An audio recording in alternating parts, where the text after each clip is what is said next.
présence. Nous te bénissons et nous te recommandons ces instants entre tes mains. Est-ce qu'on peut m'aider à acclamer le Seigneur? Acclamons Jésus. Nous bénissons le Seigneur. Est-ce qu'on peut bien acclamer le Roi des gloires? C'est lui qui nous a réunis en ce lieu. C'est lui qui a permis que nous puissions être à l'école du ministère. Nous bénissons le Seigneur. Alléluia. Est-ce qu'on peut reprendre nos places, s'il vous plaît? Reprenons nos places. Alors, nous bénissons le Seigneur pour ces 10e jours. Nous vous souhaitons la bienvenue dans la maison de l'Éternel. Aujourd'hui, nous sommes à notre 2e session. Nous étions là hier. On a entendu des bonnes choses. Nous avions écrit tant de choses. Et aujourd'hui, par la grâce de Dieu, on va encore nous enseigner d'autres choses que ce que nous avions entendu hier. Et pendant que nous sommes en train de courber notre tête dans la prière, nous allons inviter Papa Eric pour nous donner les messages. Est-ce qu'on peut courber nos têtes dans la prière?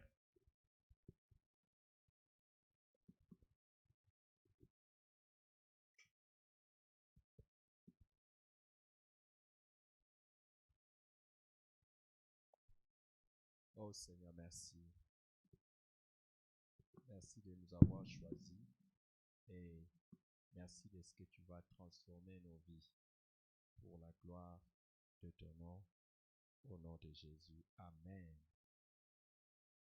Hey, shalom. Tout le monde va bien? Ça va? J'ai donné le livre au pasteur Eliel pour qu'il t'envoie.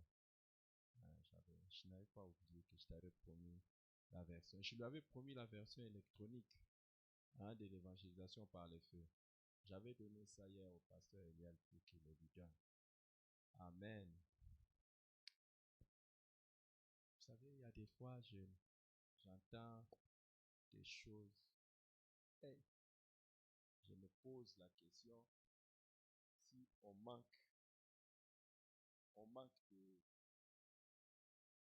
de choses sur lesquelles discuter. Par exemple, il y a un débat que j'entends aujourd'hui concernant les versions électroniques de la Bible et les versions en papier. Qui a déjà entendu ce genre de débat? Il y a même des pasteurs qui disent que si vous lisez les versions électroniques, il y a un problème, tout ça. Est-ce que vous savez que les papiers, ce n'est qu'une manière d'imprimer la Bible?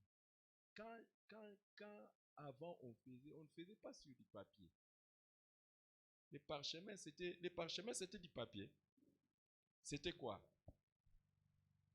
Les parchemins, c'était quoi? Là où on écrivait la Bible. Les tissus de quoi? C'était plus de peau d'animaux qu'on était en train de polir. Hein? Et c'était bizarre pour avoir les livres d'Ésaïe, c'était tout un rouleau. Tout un rouleau. Donc, c'est un rouleau. Alors, pour avoir des livres, c'est grave. Alors, Dieu, par sa grâce, a permis à un certain Gutenberg. C'est le premier qui a imprimé la Bible. Et il a imprimé ça en quelle année? Il y en a qui sont ici, normalement vous devez répondre, sinon je vous fais des problèmes. Il a imprimé la Bible en quelle année? Le premier livre à être imprimé, c'est la Bible. Vous savez ça, non? C'est en quelle année? Tu es déjà un peu proche. C'est vers 1500, mais je voulais la date. Mon devoir à domicile. Maintenant, nous qui voulons faire l'apologie, on appelle ça l'apologie. L'apologie des Bibles est comme ça, dure comme ça. Et avant 1400 et quelques là, les gens avaient quoi?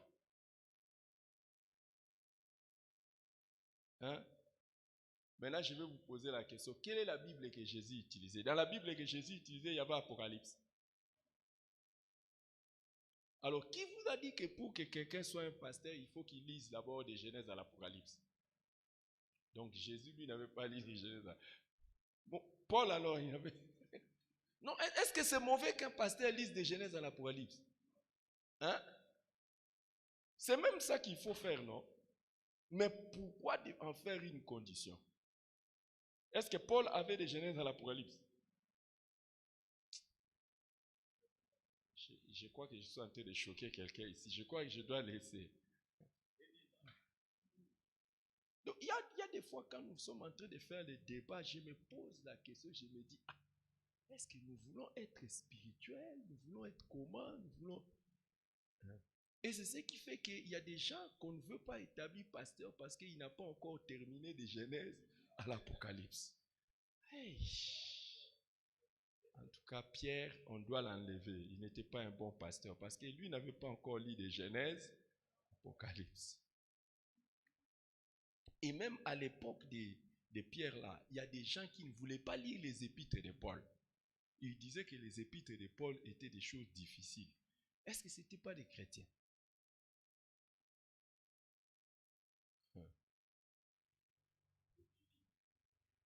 Apparemment, je dois laisser cette histoire-là. Il faut dire à ton voisin, ça, les pasteurs vont en parler quand ils seront entre eux. Et nous, qui nous obligent seulement à lire de Genèse à l'Apocalypse. Il faut grandir dans la marche avec Dieu. Mais ce qui est intéressant, c'est que nous devons nous poser la question. Si quelqu'un connaît 2 secrets, quelqu'un connaît 2 secrets et il accomplit 10 exploits, et celui qui connaît 20 secrets doit accomplir combien? Faisons même comme on dit, l'équivalence ou la proportionnalité. Celui qui connaît 2 secrets, il fait 10. Et celui qui connaît 20 secrets, on va faire 20 fois combien? Alors, c'est comme ça que le jour où nous allons être au ciel, Paul aura envie de gifler les gens comme...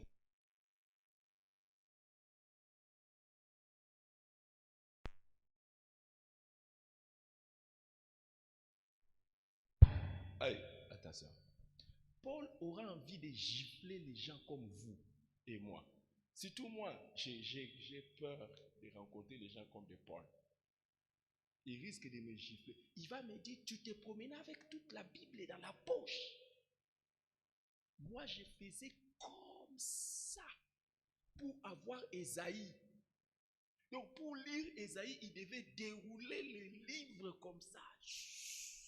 Pour juste lire Ésaïe, ce qu'Ésaïe a dit. Mais toi, tu pouvais seulement faire seulement... Hey! Et puis, qu'est-ce que tu as fait dans la vie, dans les ministères? Choc. Hein? Donc, toi, tu avais et Genèse dans ta poche jusqu'à l'Apocalypse. Même des choses que moi, Paul, je suis allé jusqu'au 3e ciel, je n'avais pas vu, mais toi, tu les avais dans ta poche.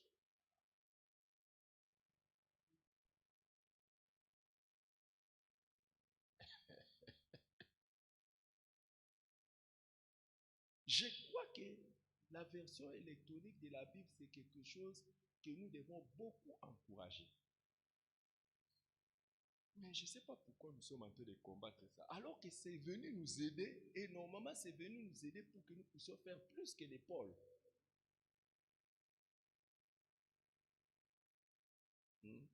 Je n'ai rien contre les versions dures comme ça. Moi, j'en ai. J'en ai même beaucoup. Mais les amis, dans les voyages ici, si je devais amener toutes mes Bibles là, déjà les kilos qu'on allait me taxer ici dans l'avion. Mais si je peux me promener avec ça, tout simplement, je vais vous dire, au jour d'aujourd'hui, un pasteur ou un serviteur de Dieu sans bibliothèque, parce qu'il y a beaucoup de livres gratuits et qui sont sûrs, tu peux mettre sur ton téléphone. Moi, dans mon ordinateur que vous voyez ici, je crois avoir 7 livres. 7 peut-être. Pour ne pas dire 7 plus 700. Peut-être 700 fois 2. Dans mon ordinateur ici, j'ai des milliers de livres chrétiens. Des milliers.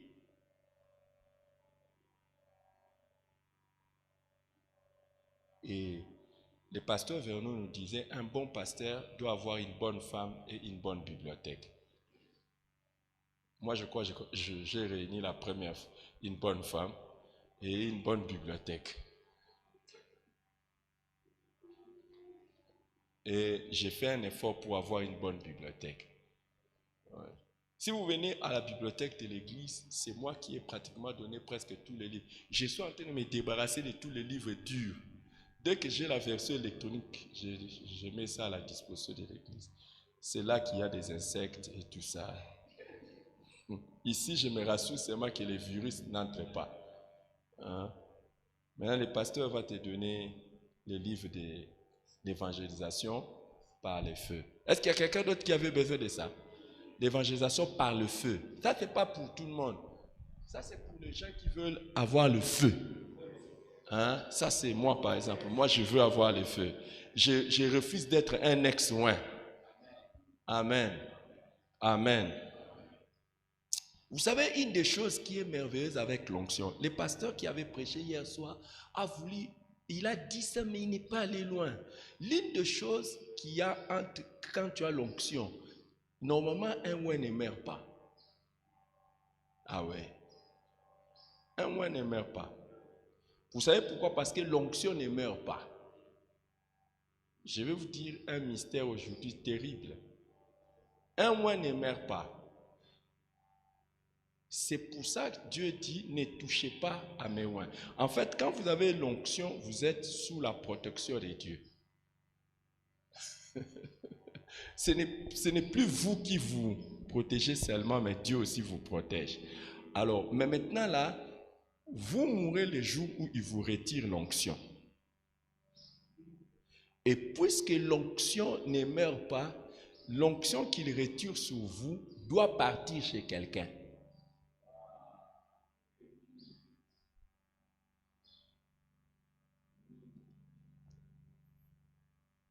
Parce que quand il y a transfert de mission, il doit y avoir transfert d'onction. Puisque l'œuvre de Dieu est continue, l'onction doit être continue. Alors, les gens dans une génération qui font des choses vraiment qui sont de Dieu, ce sont les héritiers de l'onction des passés. Je ne sais pas si je suis en train de parler aux gens qui comprennent ou qui ne comprennent pas, mais notez seulement ça.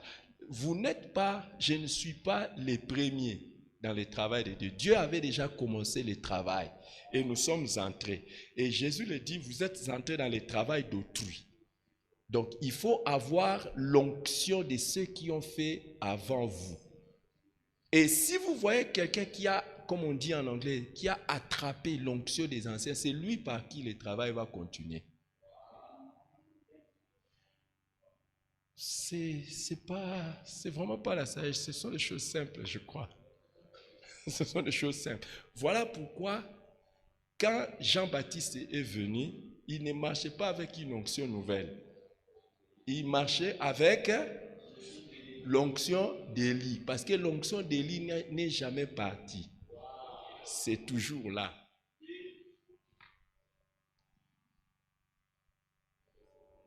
Donc, maintenant, c'est tout un enseignement, hein, comment attraper l'onction des anciens. Qui veut que je lui dise comment on attrape l'onction des anciens? Ah, vous voulez ça? Ok. Comme ce n'est pas le thème de maintenant, je vais vous donner là où vous pouvez trouver cet enseignement. Qui veut que je lui montre là où il va trouver ça? Genèse à l'Apocalypse. Lisez Genèse à l'Apocalypse et vous aurez ça. Qui a la Bible de Genèse à l'Apocalypse dans sa poche? Donc, le secret est facile, c'est dans votre poche. Amen. C'est très important. Alors, il y a un des grands secrets pour hériter l'onction des anciens, c'est simplement être un héritier.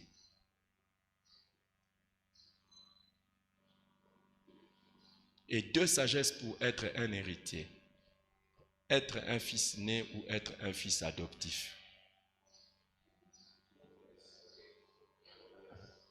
Donc, c'est simple. Et quand vous êtes fils né ou fils adoptif, restez attaché à loin jusqu'à la fin. Il y a des choses que tu ne peux pas recevoir tant que loin est là. tu dois seulement servir l'onction pendant qu'il est là, mais jusqu'à ce que l'onction ne sera plus là, c'est alors que tu vas hériter. Char d'Israël et sa cavalerie. Amen. Qu'on continue bien. Ne vous en faites pas. Alors aujourd'hui, je vais vous montrer quelque chose, les secrets de Jésus. Je ne sais pas si on aura le temps, sinon je voulais vous parler de 2 secrets de Jésus et pour porter des fruits. Mais je suis désolé de vous dire que les secrets de Jésus pour porter des fruits, hier je vous avais déjà dit, ce ne sont pas des choses plaisantes. Ce ne sont pas des choses succulentes. Vous savez qu'à la différence de tous les maîtres spirituels, Jésus était le plus exigeant pour ceux qui veulent le suivre.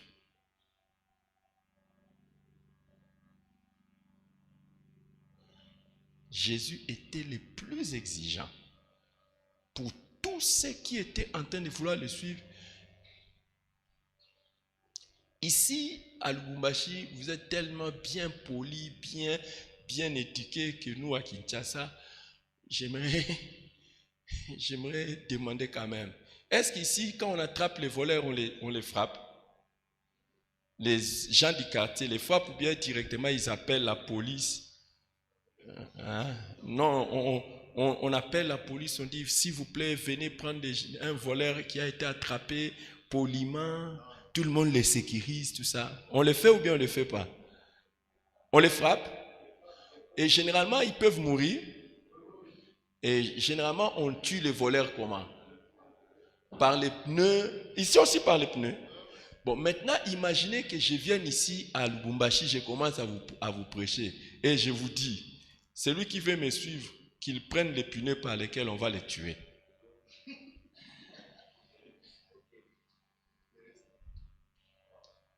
Qui va accepter un tel message?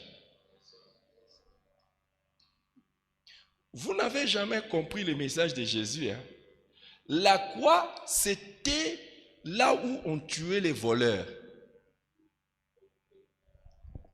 Écoutez, la croix n'est devenue une bonne chose qu'avec Jésus.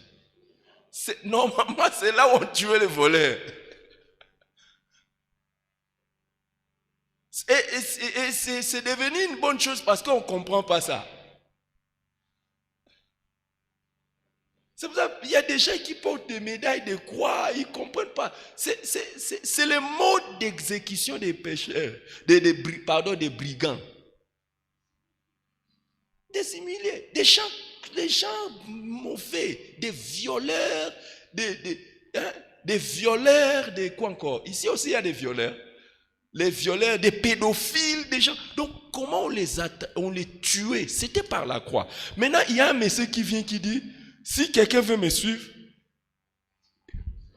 qu'il porte sa croix. Et qu'il porte sa croix comment? Chaque jour.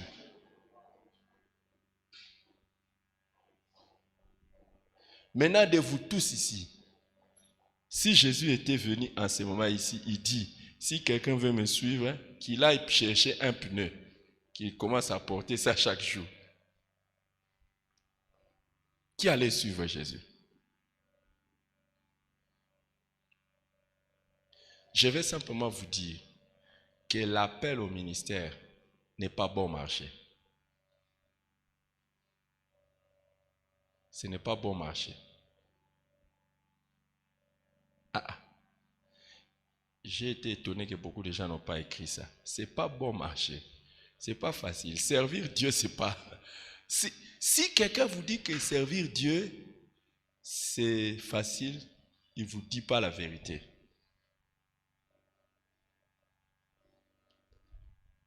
Amen. Amen. Donc, je vous ai déjà dit que pour ceux qui aiment la facilité, ceux qui aiment les plaisirs, ceux qui aiment la joie et la vie, il faut tout faire sauf le ministère. tout faire sauf le ministère.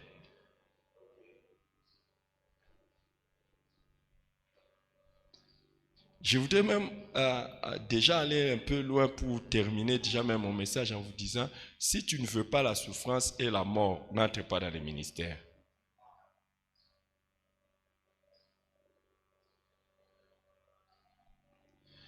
Par la grâce de Dieu, il y a une semaine, nous venons de l'Égypte. Nous étions en Égypte et mon épouse et moi, nous avons eu la grâce de rencontrer les chrétiens iraniens. Des chrétiens qui vivent en Iran. Quand je dis les chrétiens iraniens, ce n'est pas les chrétiens d'origine iranienne. Des pasteurs qui viennent de l'Iran, de la Jordanie, de l'Irak, de tous les pays arabes. Nous étions avec eux. Maintenant, dites-moi, vous pensez qu'être chrétien en Iran, c'est prier pour avoir les visas pour aller à... Il y a des chrétiens, on a été avec des pasteurs palestiniens.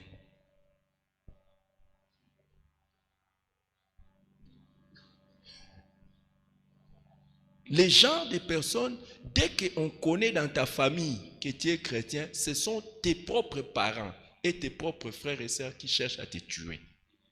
Qui te livrent pour qu'on te tue. Non, et même d'ailleurs, ils cherchent à te tuer. J'étais assis à une table avec une sœur qui était missionnaire, qui est partie missionnaire, égyptienne qui est partie missionnaire à Dubaï. Sa propre famille cherche à la tuer. Pourquoi? Parce qu'elle est devenue chrétienne.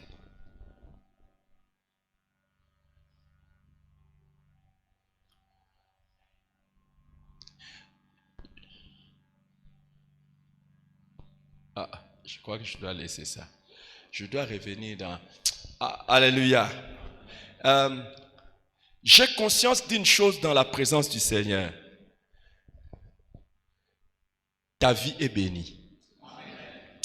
Si tu crois que ta vie est bénie, donne-moi un meilleur amen. Là où les autres se limitent, toi tu ne te limiteras pas là, tu iras loin. Tu n'as pas donné un meilleur amen. Est-ce que tu sais qu'il est écrit à ton sujet, tu seras la tête et non la queue? Tu n'as pas donné un bon amen. Oh, toute arme forgée contre toi sera sans effet. Tu ne donnes pas un bon amen.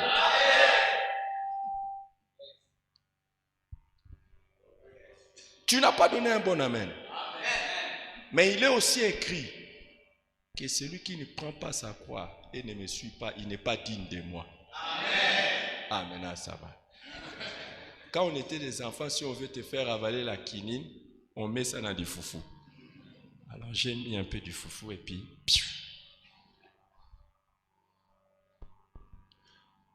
Amen.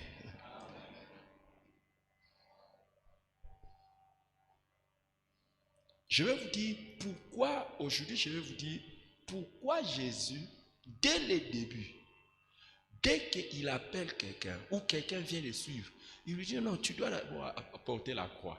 Tu dois mourir. Tu dois accepter la mort. Tu dois porter ta croix. Vous savez pourquoi il insistait sur ça?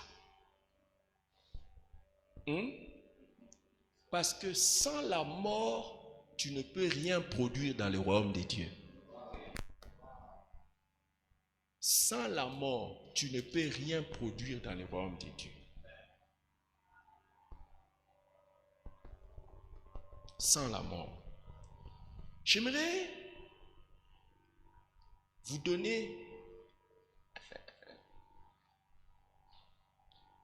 2 secrets pour porter des fruits. Je vais vous donner, le premier secret c'est la mort. Et le deuxième secret c'est la souffrance. Apparemment vous n'aimez pas ça. Mais c'est fort, mais vous, si vous aimez ça, donnez un bon amen. Non? Hein? Apparemment vous n'aimez pas ça. Je vais vous donner l'exemple du pasteur Eliel. Eliel, quand tu es venu ici pour commencer cette église, viens un peu ici. quand Eliel est venu ici à Lubumbashi, moi je crois que si je cherche les photos, je vais voir. Moi, je sais, moi-même, je vais voir. Quand il est venu commencer cette église ici, le premier jour, c'était un tapis comme ça, mais c'était coupé.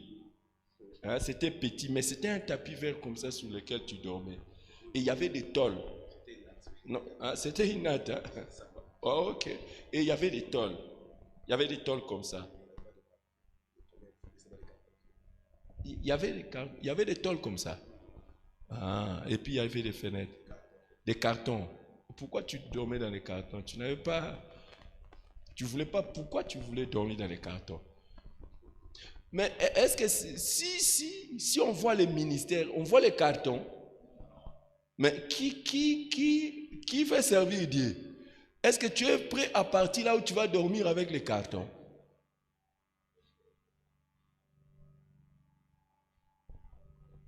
Non, non, mon cher. Moi, mon ministère quand même. Tu vois, non, mon ami? Hein? Toi, tu es avec moi, non? Hein? C'est moi, ce ministère avec caméra. C'est pour ça que je regardais les vidéos du premier service ici. Hein. C'était terrible. Il y avait des caméras, il y avait des... Ceci. Il y avait même une chair comme ça. D'ailleurs, la chair qu'on avait là, c'était même mieux que ça. Quand tu avais commencé, il y avait la chair comme ça. Là. La chair, c'était tes mains. Juste, vous avez fait un truc de bois. Ça se trouve où? C'est de l'autre côté. Et les pavements étaient très bien. Hein? C'était ça. Non? Il y avait des pavements ici. Comment ça? Hein? Les gens qui sont... Il ne faut pas raconter des histoires. Les gens qui sont venus ici, tu risques de leur montrer que non, c'est comme si toi tu es passé par là et puis tu veux... Non. Et vous savez ce qui s'est passé? Moi, je suis son père. J'étais là au début de cette œuvre. Hein. Oh! Donc, ce qui m'avait surpris, c'est que depuis que Dieu l'a appelé, dès le premier jour, quand il a réuni les gens, offrande $4500. C'est pour ça que vous le voyez, il est comme ça. Il avait $4500 dès le premier culte. Et dans chaque culte, il y avait $750 au minimum. C'est pour ça aujourd'hui, vous voyez, il est comme ça. Hein? Il y a des gens qui comptaient les offrandes, ils connaissent. Il y avait quoi comme offrande? Ah non, non, non. Est-ce qu'au début de cette église, quand on comptait les offrandes des dimanches, on pouvait même arriver à $10?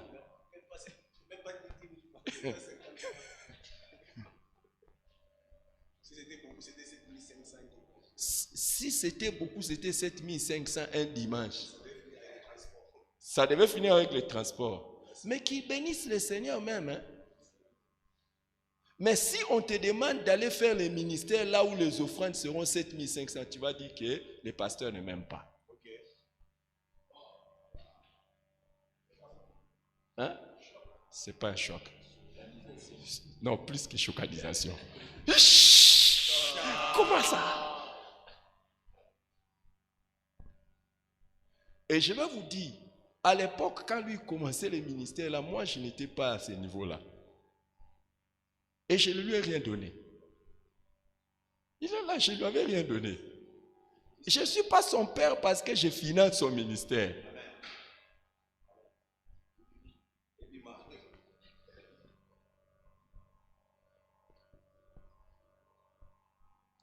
Je laisse ça. Je crois que je dois laisser ça. Je dois rentrer dans des choses simples. Hein? Vous voyez? Et pourquoi beaucoup de gens... Et je vais vous dire maintenant les secrets. Si il a souffert pour commencer cette œuvre, il ne va pas amener cette œuvre-là le jour où il arrête de souffrir.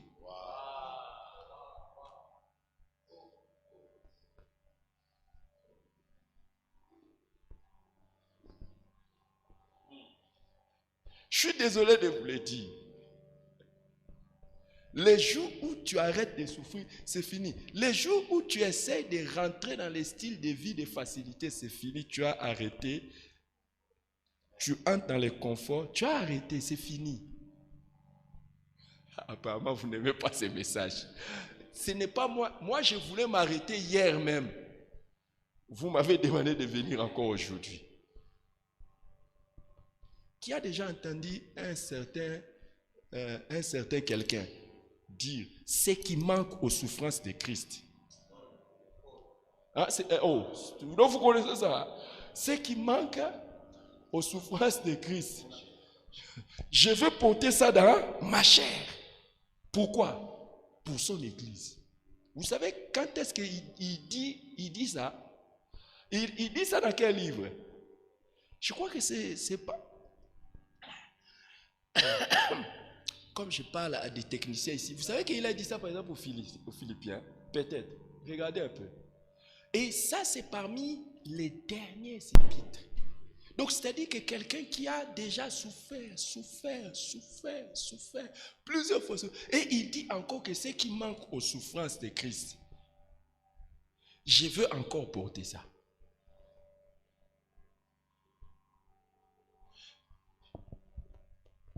Et j'ai toujours aimé Jésus.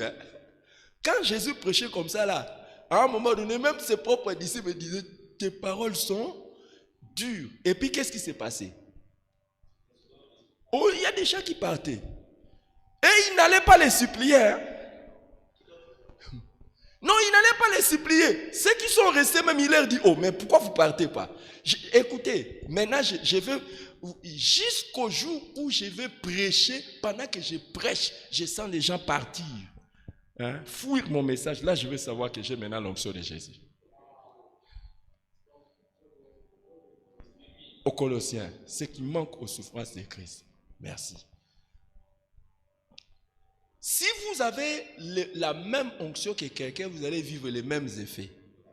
Oui. Donc, jusque-là, si tu n'as pas encore prêché, que les gens disent tes paroles sont dures, c'est que l'onction de Christ n'est pas encore totale en toi. Et si jusque-là, tu n'as pas encore prêché, les gens sont en train de fuir. Non pas à cause de ton caractère, mais à cause de ton message qui est biblique, qui est tellement christocentrique. Les gens partent. Ah là. Non, pasteur, tu peux rentrer. Je vais revenir à toi. Merci. Est-ce que vous comprenez ça? Qui a déjà prêché et puis les gens partent, ils disent non, non, non. Même dans la cellule. Je me rappelle une fois, j'étais en train de prêcher sur l'enfer. J'étais en train de prêcher sur l'enfer. J'ai prêché. Et puis, à l'époque, j'avais une cellule.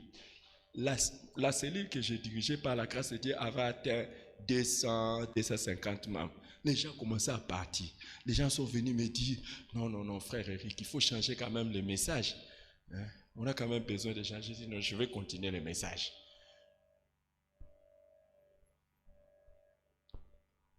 Et j'ai toujours dit à l'église locale que je dirige, si je veux avoir une église de 10 000 membres, du coup, je vais avoir ça. J'ai toujours dit ça. Mais moi-même, je suis conscient qu'avec les gens des messages que je prêche, c'est pour ça que moi-même, je suis conscient de ça. Il y a des gens qui viennent, après, et quand ils partent comme ça, je commence à je me dis, oh, je dis, ça va.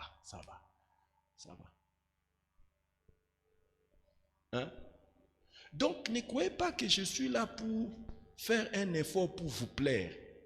Au contraire, je suis là vraiment pour être un peu compliqué comme Jésus. Mais au même moment bien comme Jésus.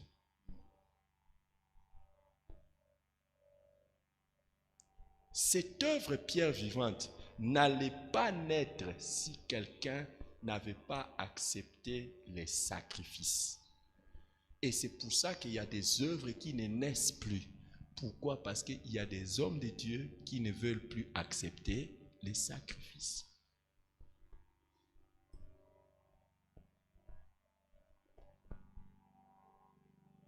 On veut tout faire dans le confort, dans tout. Et c'est la raison pour laquelle, aujourd'hui, les églises, on les implante à Lubumbashi, à Kolwezi, à Kasumbalesa, encore où? À Kipushi, à Likasi. Maintenant, témoignez tout ça encore bien, parce que tu trouves les véhicules, tout ça. Mais trouvez-moi Hein? Malembankulu. Qui veut partir à Malembankulu? Qui veut partir à Malembankulu?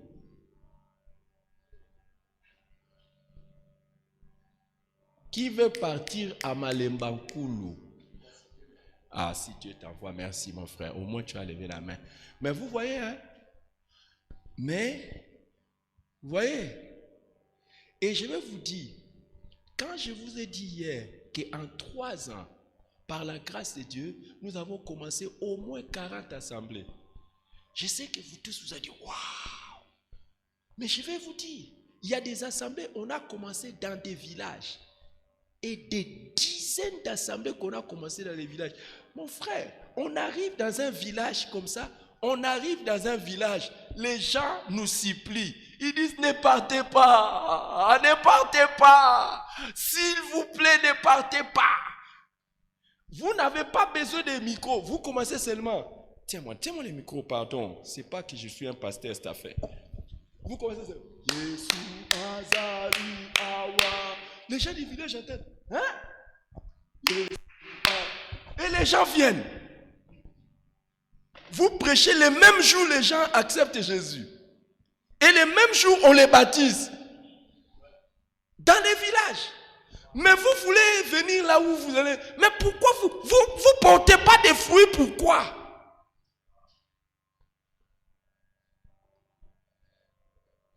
C'est pour ça que je vais vous dire. Les jours où vous allez entendre, je suis venu au Katanga. Je sais que vous allez attendre que je sois dans la télé. Et pourtant, je ne serai pas à la télé. Je serai là où peut-être beaucoup de gens ne sont pas.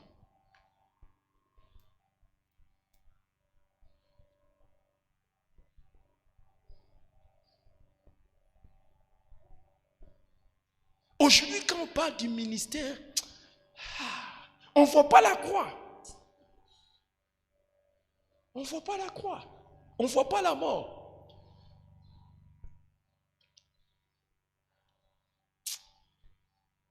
Apparemment, aujourd'hui, je dois laisser ça. Je vais vous lire des choses. Je vais vous lire des choses. Ah, ok. Je vais vous lire des choses. 3. Je vais revenir sur ça. Apparemment, vous n'aimez pas mon message d'aujourd'hui. Parce qu'il n'y a pas beaucoup de come on, prêche. C'est la vérité. Parle. Et bima. Les autres du matin. Avance. Il y a quelqu'un qui va dire si c'est ça le ministère, tant mieux que je parle. Là, je dis ça va. Jean chapitre 12, 24 à 25. Quelqu'un peut nous lire ça? Attends, toi aussi, on va te donner le micro. Tu es pressé, on va te donner. Mais ne lis pas. Attends le micro. Voilà, maintenant tu peux nous lire. Maintenant, avec la version électronique, est-ce qu'il y a un problème? Même pas. Tu vas trouver ça vite que dans ta Bible, là, allons-y. Jean chapitre 12, à partir du verset 24, nous lisons la parole de Dieu. Amen. En vérité, je vous l'ai dit, si les grains de blé qui est tombé en terre ne meurent, il reste seul. Mais s'il meurt, il porte beaucoup de fruits. Celui qui aime sa vie la perdra, et celui qui hait sa vie dans ce monde la conservera pour la vie éternelle. Amen. Dis à ton voisin, si tu aimes ta vie, tu vas perdre ta vie. Tu me dis au voisin. Apparemment, toi, les versets que tu retiens dans la Bible, c'est toute arme forgée contre toi sera sans effet. Et toute langue qui se lèvera en justice contre toi, tu la condamneras. Tel est l'héritage des serviteurs de l'Éternel. Amen. Maintenant, retiens ça aussi. On y va, verset 24. Celui qui aime sa vie la perdra. Et on y va. Et celui qui perd sa vie, celui qui hait sa vie dans ce monde, la conservera pour la vie éternelle. Ces paroles sont, mais heureusement que ce ne sont pas mes paroles. Non, mais ça, ce ne sont pas mes paroles. Ça, ce sont les paroles de qui? De Jésus. Et si vous voulez connaître un vrai serviteur de Dieu, regardez qu'il prêche souvent les paroles de Jésus. Il y a des gens qui prêchent tout, sauf les paroles de Jésus. Oui. Les paroles de Jésus. Les paroles de Jésus. Il y en a qui prêchent les paroles de Moïse, de Paul, de Pierre, tout ça, des psaumes, tout ça, mais les paroles de Jésus. Il faut que vous sentiez.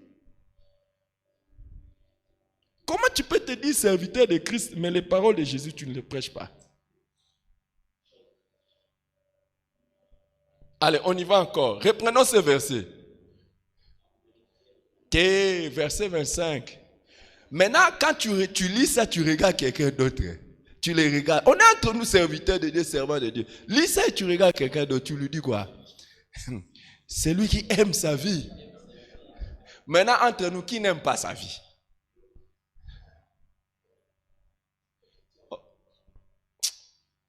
Celui qui aime sa vie la perdra.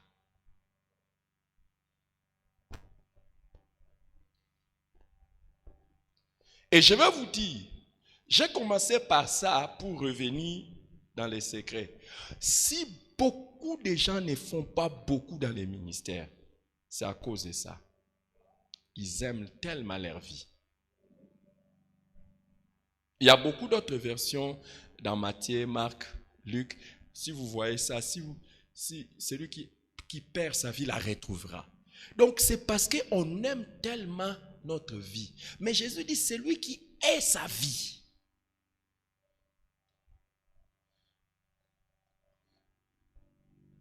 Vous savez, moi je vais vous parler de moi-même. Quand vous me voyez, vous ne voyez pas que je suis un garçon très ambitieux. Je suis encore un garçon, ne m'appelez pas un vieux. Je suis un garçon. Je suis un garçon très ambitieux. Dans ma vie, quand j'ai terminé l'école secondaire, j'ai terminé en scientifique, maths physique, option maths physique. Le jour de la proclamation des examens d'État, j'ai pleuré comme un petit enfant parce que j'avais eu 69%. Je croyais vraiment que j'allais faire 80%. 80-85% aux examens d'État. J'étais tellement ambitieux, je me disais, je dois partir. Après mes études, je vais aller étudier, je ferai ceci, je ferai cela, je ferai ceci. J'avais tellement de projets. Et puis, je me convertis. Parce que je me suis converti après les examens d'État. Quand je me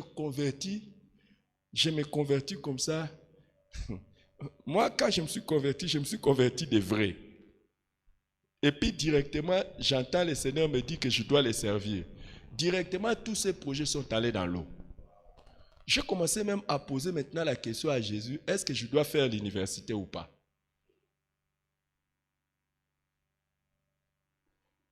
Parce que normalement, quand on devient chrétien, on ne fait plus les choses comme on le veut.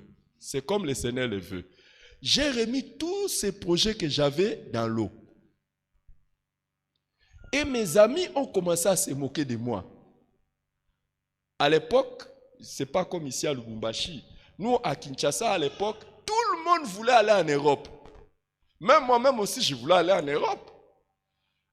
Je voulais aller en Europe, je voulais aller aux États-Unis ou bien en Amérique, je voulais tout ça. Je voulais ça. Et mes amis ont commencé à se moquer de moi. Papa, tout ça, je dis, et ils se moquaient de moi. Et j'étais devenu comme quelqu'un de rien. Et vous savez ce qui s'est passé? Ce qui s'est passé, c'est qu'après, j'ai prié avec les concours des amis, des responsables que Dieu avait mis là. Ils m'ont demandé, ok, je leur disais, voilà ce que je veux faire. Dieu n'est pas contre les études, tu peux étudier, mais tu dois garder la priorité, le travail de Dieu. J'ai dit, il n'y a pas de problème. On m'a orienté, je suis allé faire les études en Bazaon. Et là, mes amis se battaient. Ils voulaient partir en Europe. Certains sont partis en Europe. Après, ils ont fait des démarches, ils sont partis au Canada. D'autres se sont dispersés.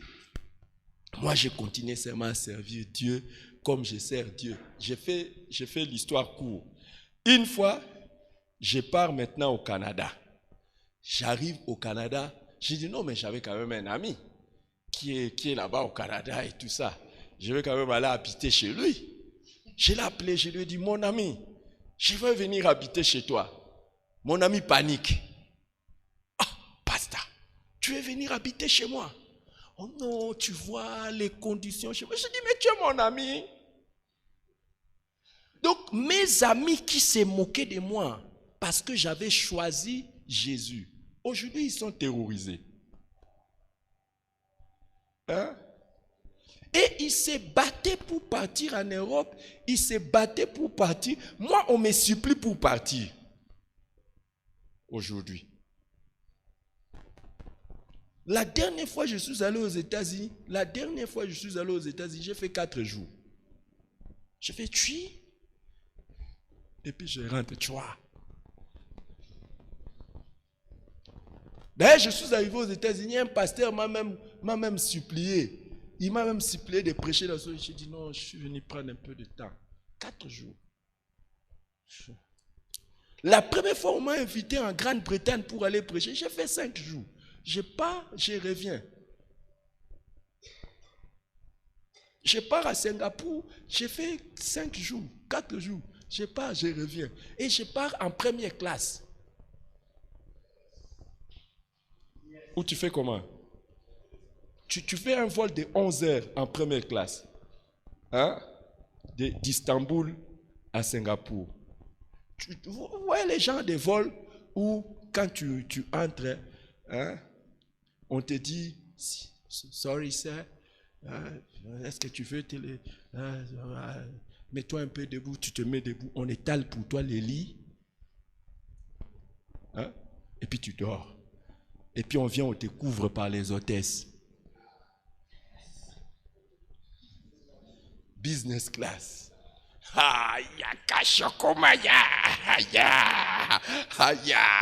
Et tu descends de l'avion comme ça, c'est comme si tu étais chez toi à la maison. Tu ne sens même pas que tu étais dans l'avion, tu avais fait un voyage.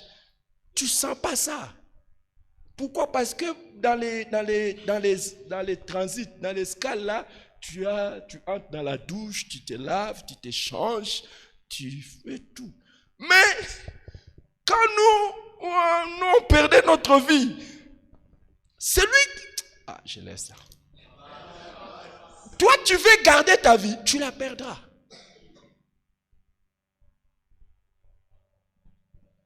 Tu la perdras. Et il y a beaucoup de gens qui ne font rien et qui n'iront pas loin dans les ministères parce qu'ils n'ont pas compris que nous, quand on jouait au jeu des dames, il y avait un jeu qui perd gagne. Je sais que vous êtes des enfants d'aujourd'hui, vous n'avez pas joué à ça. Donc, maman, tu dois faire tout pour qu'on te mange tous les pions. Et si on te mange tous les pions, c'est alors que tu as gagné.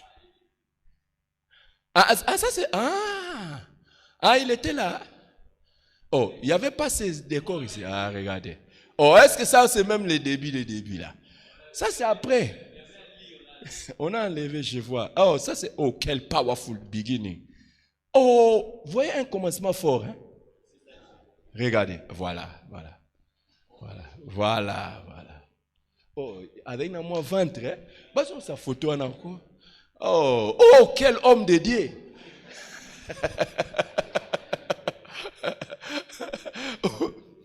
Tu veux pas perdre. Tu veux pas perdre.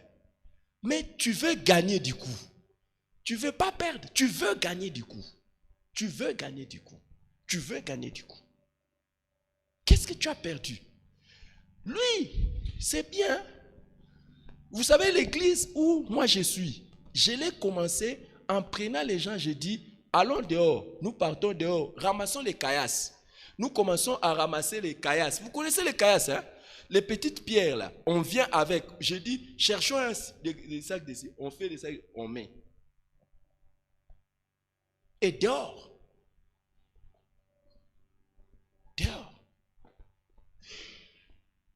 J'ai commencé l'église. L'église que j'ai commencé, j'ai quitté, ceux qui connaissent Kinshasa, j'ai quitté de Lupin jusqu'à Delvaux à pied.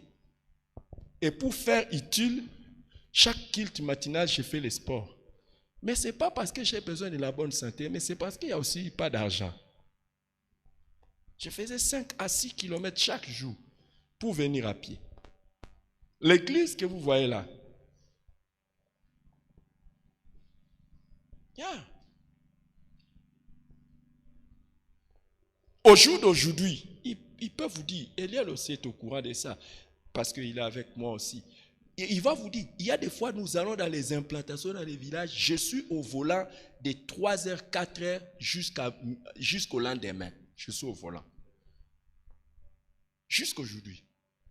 Moi-même au volant. Et on me supplie de me conduire. Je dis non. Ce qui manque aux souffrances de Christ, je vais les achever dans mon corps. Des fois, je suis au volant de 3 heures comme ça jusqu'au lendemain et je ne mange pas. Je ne mange pas. Parce que les terrains où vous allez, ce sont des terrains bizarres. Spirituellement.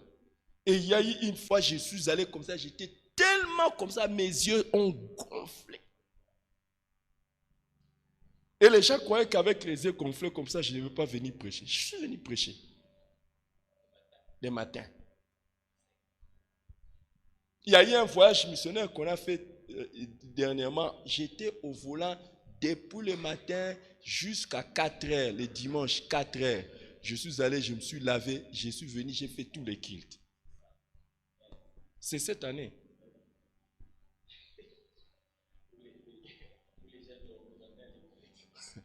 Les gens qui étaient partis avec moi en mission, quand on dit lève le main, il lève la main comme ça, il dort. Et tout le monde pose la question, comment tu ne dors pas? Mais l'histoire que je vous ai dit des voyages en business class, c'était dans la même année. Hein? Non, c'est dans la même année, même maintenant là. C'est pour ça que je vous ai dit, le jour où tu arrêtes de souffrir, tu arrêtes de produire des fruits.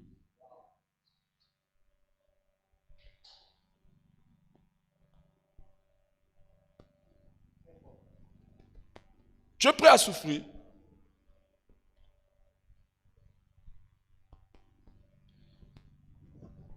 Je veux que quelqu'un me donne l'âge des apôtres quand Jésus les avait appelés. Ils avaient quel âge? 44 ans. Qui de tous les apôtres que Jésus avait appelés avait 50 ans? D'abord, Jésus avait quel âge quand il a commencé son ministère? 30 ans. Maintenant, vous croyez qu'il était entouré de gens de quel âge? Je laisse ça. Apparemment, vous ne voulez pas que je développe ça. Hein? Maintenant, je reviens sur... Apparemment, vous ne voulez pas. Tu veux gagner ta vie, tu vas perdre ça. Mais tu perds ta vie, tu vas gagner ça. Parce que je vais revenir sur ça. Je vais revenir sur ça. Hein? Je regarde l'heure, je vais revenir sur ça. Mais je veux que vous puissiez regarder ce que Jésus dit au verset 24. Il dit, si les grains de blé qui tombent en terre ne meurent, il reste seul. Mais s'il meurt, il porte beaucoup de fruits. Et j'aimerais que vous puissiez savoir les degrés de fruits ou des résultats que vous aurez dans le ministère dépend de votre mort.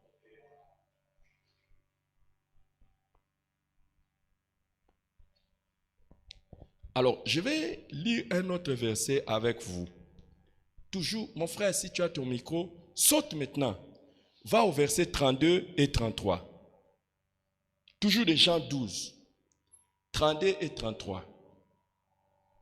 Versets 32 et 33, la Bible dit, « Et moi, quand j'aurai été élevé de la terre, j'attirerai tous les hommes à moi. » En parlant ainsi, il indiquait de quelle mort il devait mourir. Est-ce que quelqu'un a suivi ça? Oh, homme de Dieu, laissez-moi vous dire quelque chose. Tu n'attires les gens vers toi ou vers Dieu que lorsque tu es mort. Regardez ce verset-là. Qu'est-ce que Jésus a dit?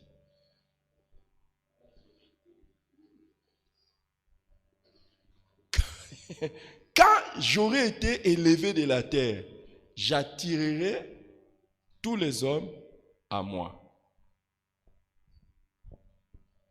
Déjà, ces versets, beaucoup d'adorateurs utilisent ça mal. Lorsque vous élèverez le Fils de Dieu, hein? Hein? Vous saurez quoi? Qui il est. Ça, il a dit ça dans Jean 3, non? Quand vous allez faire quoi? Élever le Fils de Dieu, le Fils de l'homme, vous saurez qui il est. Alors beaucoup de gens disent, élevons le Seigneur et nous aurons la révélation de ce qu'il est. Non, non, non. C'est lorsque vous allez tuer le Fils de l'homme. C'est dans ce passage-là des gens, toi, il parlait du serpent des reins. Qui, lorsqu'il sera élevé, c'est alors que vous saurez qui il est. C'est qui il est réellement. Et un vrai serviteur de Dieu, vous allez vraiment le connaître le jour où il meurt. J'en arrive. Alors, Jésus dit, lorsque vous allez élever le Fils de l'homme, vous saurez quoi? Qu'est-ce qu'il va faire? J'attirerai. Donc, dans la mort, il y a une puissance d'attraction. Lorsqu'il y a mort, il y a puissance d'attraction. Alors les amis, regardez, il indiquait de quelle mort il devait mourir. Le jour où vous mourrez, Dieu vous accorde une puissance d'attraction. La vraie attraction vient de votre mort. La vraie production de fruits vient de votre mort. Maintenant, je vais répondre à la question de l'homme de Dieu parce que je n'ai plus que 14 minutes. De quelle mort il devait mourir? Nous voyons ça, nous voyons la réponse avec Paul.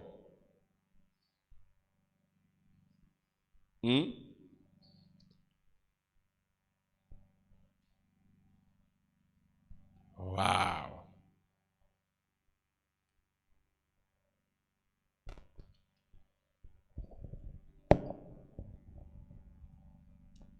Il y a 4 morts, 4 types de morts que vous devez connaître si vous voulez avoir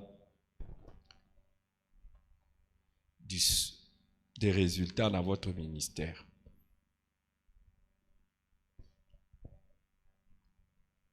Premier type de mort, c'est la mort au péché. La mort au péché. Romains chapitre 6, 5 à 7. En effet, si nous sommes devenus une même plante avec lui par la conformité à sa mort, nous le serons aussi par la conformité à sa résurrection. Romains 6, 5 à 7. Sachant que notre vieux homme a été crucifié avec lui afin que le corps du péché fût détruit, pour que nous ne soyons plus esclaves du péché.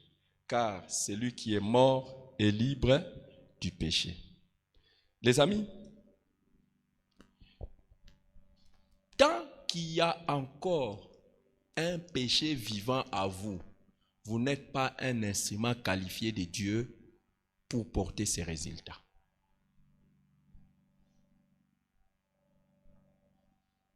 Tant qu'il y a encore un péché vivant à vous,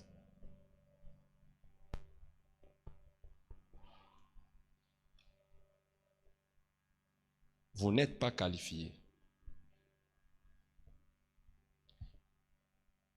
Et vous n'avez aucun pouvoir qui peut attirer les gens vers vous. Et les gens qui sont vers vous, vous n'avez rien pour leur donner la vie avec les péchés en vous. Quand Jésus disait que chacun porte sa croix, c'était déjà ça. Mourir au péché.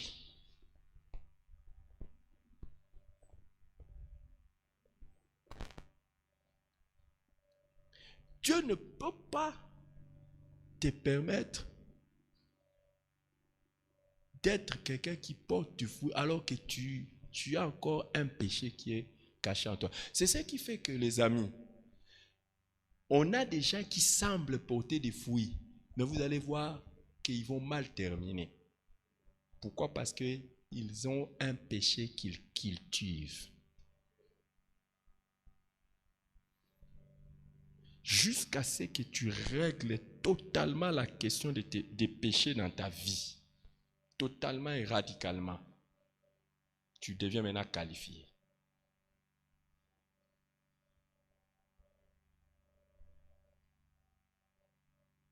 Déjà, le péché est anti-onction. Vous ne saviez pas ça? Que personne ne vous dise qu'un oint peut avoir un péché et l'onction continue à fonctionner.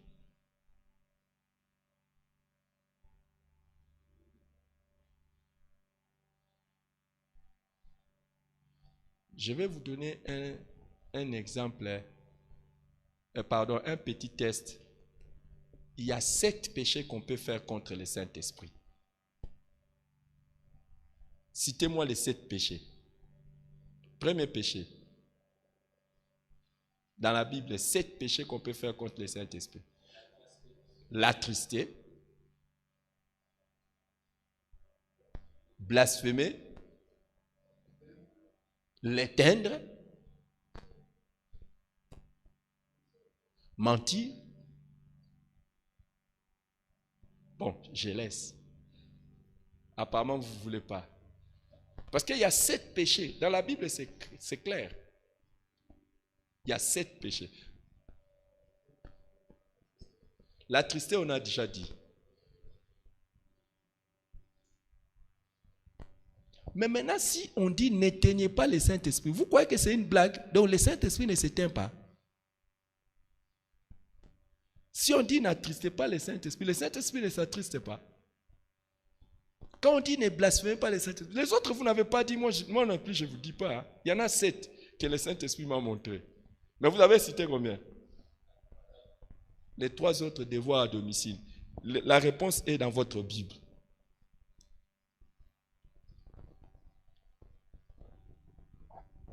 Est-ce que vous savez qu'il y a des gens dans la Bible qui ont résisté à l'esprit? Vous savez qu'il y a des gens aussi qui ont outragé l'esprit. Je ne dis plus autre chose, je laisse. Non. Encore quoi? Encore quoi? Encore quoi? Vous avez ça dans votre Bible. Vous n'avez pas voulu regarder ce qu'on peut faire avec le Saint-Esprit. C'est comme ça qu'il y a des gens qui jouent. Et vous savez, qui a déjà vu quelqu'un qui joue avec une colombe? Et pourquoi le Saint-Esprit descend sur loin, sous forme de colombe? La colombe, c'est un oiseau qui ne symbolise pas seulement la pureté, mais c'est un oiseau qui symbolise la sensibilité. Dès que vous... Et vous blaguez avec l'onction du Saint-Esprit et les péchés, tu es là. Vous savez pourquoi le Saint-Esprit est comparé à une colombe? Le Saint-Esprit est comparé aussi à quoi? Au feu. Encore à quoi? À l'huile. À l'eau. L'eau de quelle forme? L'eau qu'on peut boire et les fleuves. Au vent. C'est fini? Bon, comme c'est fini, je laisse là. Mais il y a encore autre chose. Bon, je laisse. Vous voyez que moi aussi, je lis la Bible comme vous. Hein? Vous avez remarqué que je lis aussi un peu la Bible. Parce que la manière dont vous me regardez pour m'intimider, comme si vous, c'est seulement vous qui lisez la Bible. Moi aussi, je lis un peu. Mais vous voyez que vous ne lisez pas très...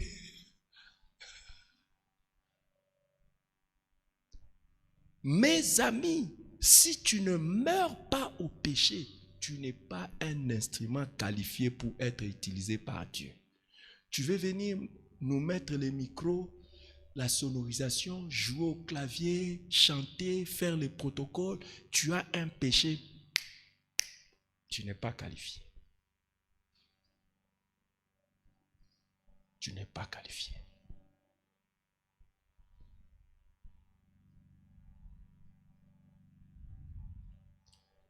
Dis à ton voisin, j'avais mal fait de venir aujourd'hui. Parce que ça aurait été mieux que je reste. Hier, c'était quand même bien. Aujourd'hui, c'est devenu encore compliqué. Deuxième type de mort. De quelle mort tu dois mourir? C'est la mort à la chair. Mort à la chair. Galates chapitre 5, verset 24. Ceux qui sont à Jésus-Christ ont crucifié la chair avec ses passions et ses désirs. Galates 5, 24. Colossiens chapitre 3, verset 5.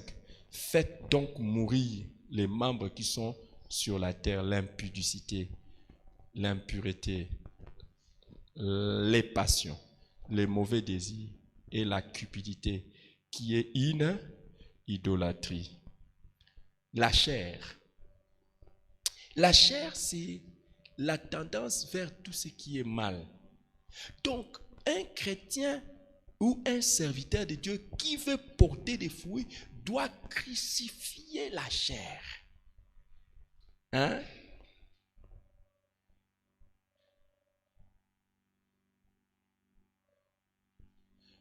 Je vais vous poser une question.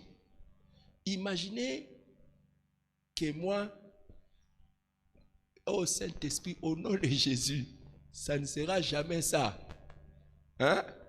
Imaginez que j'ai une faiblesse vis-à-vis des filles.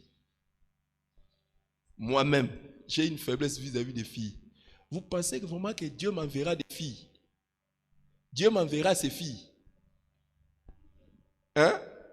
Dieu, les dieux des cieux. Hein? Si tu es même entre nous les amis, si tu connais que ton ami a une faiblesse vis-à-vis des filles, tu ne permettras pas que ta soeur puisse les fréquenter. Tu dis, celui-ci c'est...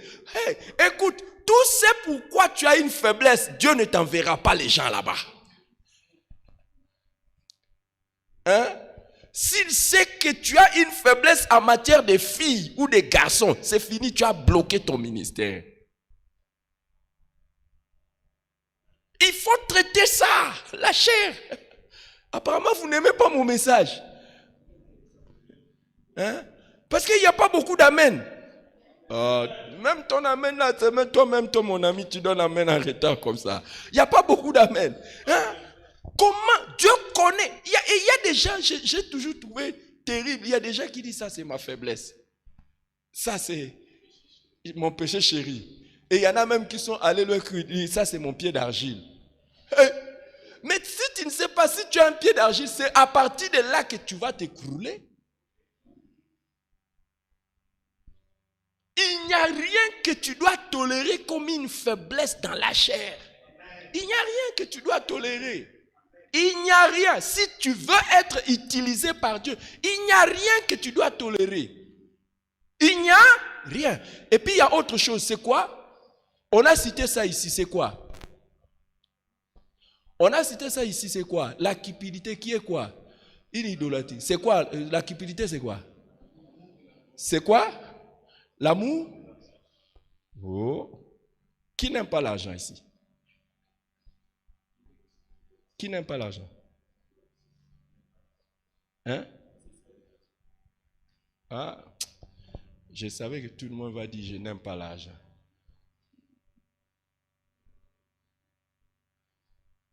Il faut crucifier l'amour de l'argent. Si tu aimes l'argent, ne fais pas le ministère.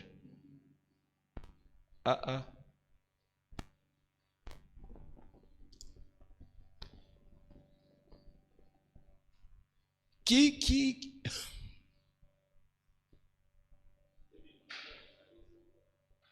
que je dise encore. Mais j'ai dit personne n'a réagi. Je croyais que tout le monde allait donner Amen, Amen, Amen, Alléluia. Celui qui aime l'argent, Dieu ne peut pas l'utiliser. Et ceux qui ont permis à l'amour de l'argent de rester en eux pendant qu'ils sont dans le service de Dieu, Paul le dit à Timothée, ceux qui tombent dans les pièges de l'amour de l'argent s'attirent toutes sortes de tourments. J'ai un ami avec qui j'ai commencé le ministère. Je ne veux pas vous dire son nom. Mon ami là, nous avons commencé le ministère avec lui. Nous étions en train de partir dans les jeûnes et les prières terribles. Et Dieu a commencé à l'utiliser. Il a commencé un ministère très fort en Afrique du Sud. C'est un Congolais. Mais si vous allez en Afrique du Sud, vous citez son nom, il est connu de tout le monde. Ceux qui connaissent les pasteurs en Afrique du Sud, ils savent. C'est mon ami personnel. Même cellule. On était dans la même cellule. Et quand je partais en Afrique du Sud pour la première fois, c'est sur son invitation. Et j'habitais dans sa maison. Et toutes les autres fois, je suis allé en Afrique du Sud, c'était dans sa maison. J'habitais. Beaucoup de fois, j'ai habité dans sa maison. C'est mon ami personnel avec qui on a jeûné et prié. Mais lui, à un moment donné, si vous regardez certaines de ses vidéos sur YouTube, il marche avec des cannes de Mobutu. Hein? Il a beaucoup d'argent. Hein? Mais maintenant, si vous suivez, son ministère a beaucoup de problèmes. Actuellement, beaucoup de problèmes. Je ne dis pas les noms. Beaucoup de problèmes. Si tu aimes l'argent, l'argent va t'amener beaucoup de problèmes dans la vie. Et si tu fais le ministère pour l'argent, l'argent va t'amener beaucoup de problèmes.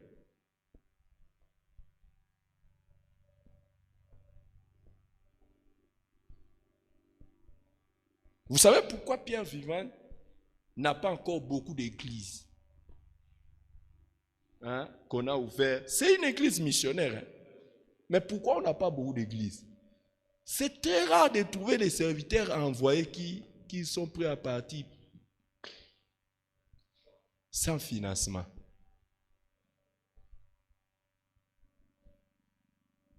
Alors que les modèles que nous avons de Jésus, le jour où il a envoyé ses disciples, il leur a dit, ne prenez rien. Le vrai test du ministère, c'est lorsque vous commencez avec rien. Tu vois, ce sont les papas d'aujourd'hui qui sont comme ça. Hein? Comme eux, ils ont souffert dans les ministères, ils veulent aussi que nous puissions souffrir dans les ministères. Si tu as un père qui t'aide à ne pas souffrir dans la vie, sache que tu as un père qui t'aide à ne pas réussir dans la vie. Yeah.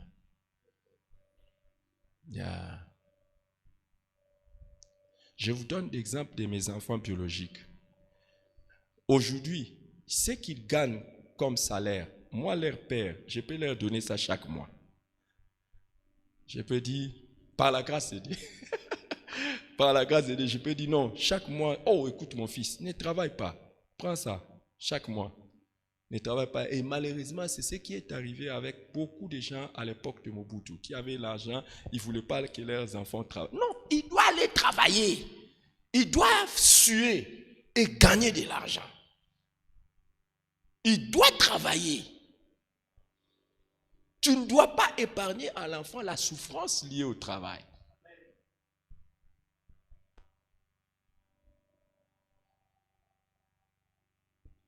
Est-ce que vous savez que pratiquement tous les rois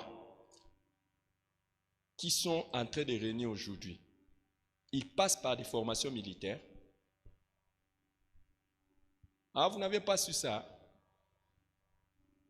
Vous n'avez jamais su ça? Ils passent par des formations militaires. Qui a déjà regardé le film Un prince à New York? Vous avez regardé ça? D'un certain aventurier. Est-ce que vous avez vu? Il était faiblard. Quand on prépare même quelqu'un à être roi, on le prépare à être aguerri. Et les enfants qu'on forme dans les ministères pour être des gens forts, ce sont les enfants dont on doit exposer dans des souffrances. C'est la raison pour laquelle, même quand cet homme commençait le ministère, il dit, je pouvais lui dire, non, écoute, prends ça. Non, mais il n'y a rien qui va sortir de lui s'il ne sait pas qu'est-ce qu'il doit faire.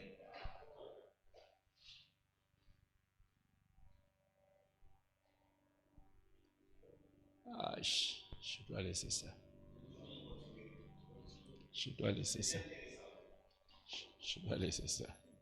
Non, je dois laisser ça. Et il y a des gens qui, au fait, le leitmotiv du ministère, c'est l'argent. Déjà, avant qu'il puisse s'engager, il attend l'argent. J'aurai quoi à la fin? Qu'est-ce que j'aurai à la fin?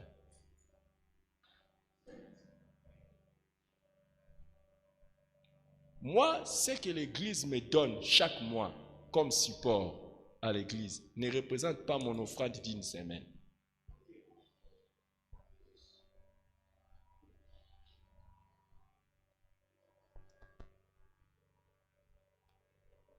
Et le financier de l'Église, c'est ça.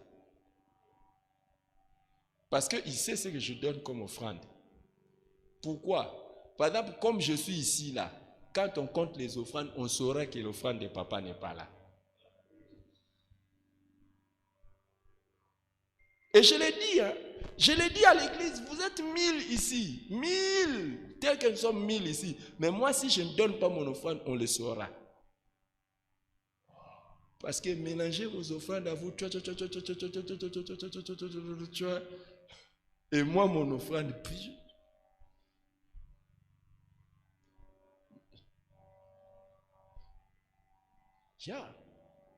Et c'est ce qui fait que pour ne pas être un scandale là où je pars, quand je pars dans une autre église, je ne donne pas mon offrande comme je donne chez moi. Même ici, je ne donne pas l'offrande comme je donne chez moi.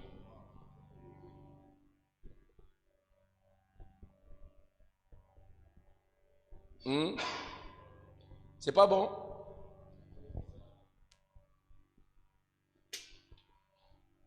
Et puis quand tu as la sagesse de la libéralité, on regarde toujours les terrains où on sème.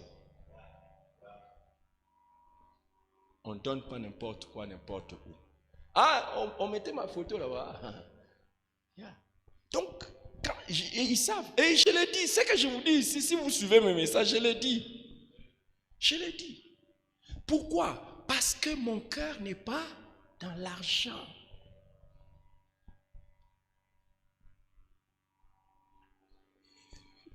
Il y a des questions que tu vas poser, il n'y a pas de problème. Mon cœur n'est pas dans l'argent.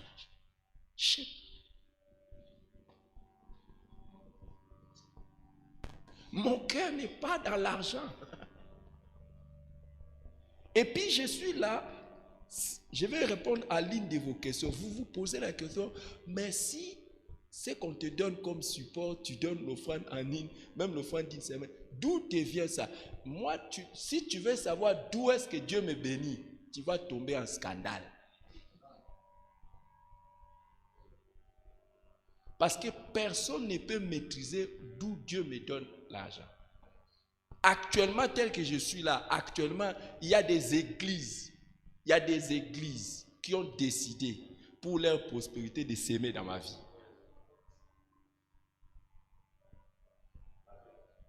Et des pasteurs.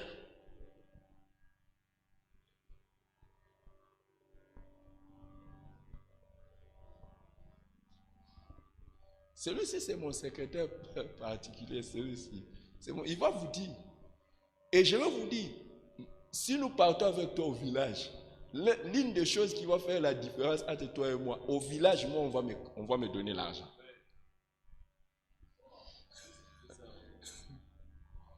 Partout où j'arrive, on me donne l'argent. Vous savez pourquoi? Dieu m'a montré les secrets pour attirer l'argent à tout moment. Ce n'est pas le sujet d'aujourd'hui. Ok, je vais vous enseigner ça. Qui a la Bible? Qui a la Bible? C'est de Genèse à Apocalypse. Je n'ai pas eu ça ailleurs. Et puis, à la différence de certains parmi vous ici qui sont allés au 3e ciel, moi je ne suis pas allé au 3e ciel. J'ai seulement lu la Bible et j'ai trouvé ça. Donc, lisez seulement la Bible. Sérieux. Mais malheureusement, il y a des gens, quand ils voient le ministère, ils voient l'argent. Ils voient le ministère, ils voient l'argent.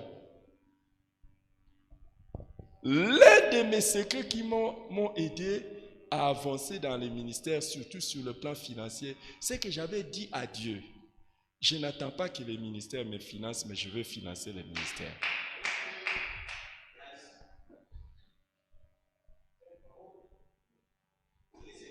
Moi, je paye pour les ministères, je n'attends pas que les ministères me payent.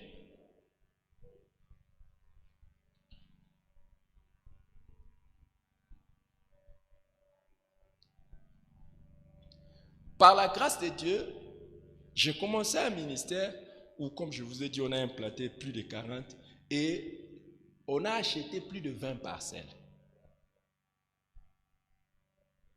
Et dans les plus de 20 parcelles, moi j'ai payé 2.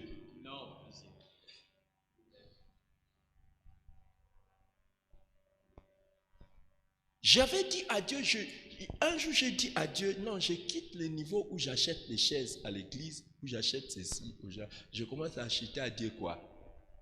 Des parcelles. Maintenant, je suis arrivé au niveau où je commence à construire pour Dieu des églises. Je ne parle pas des... Quand je dis construire pour Dieu les églises, je ne parle pas des offrandes. Je parle de moi-même. Moi-même.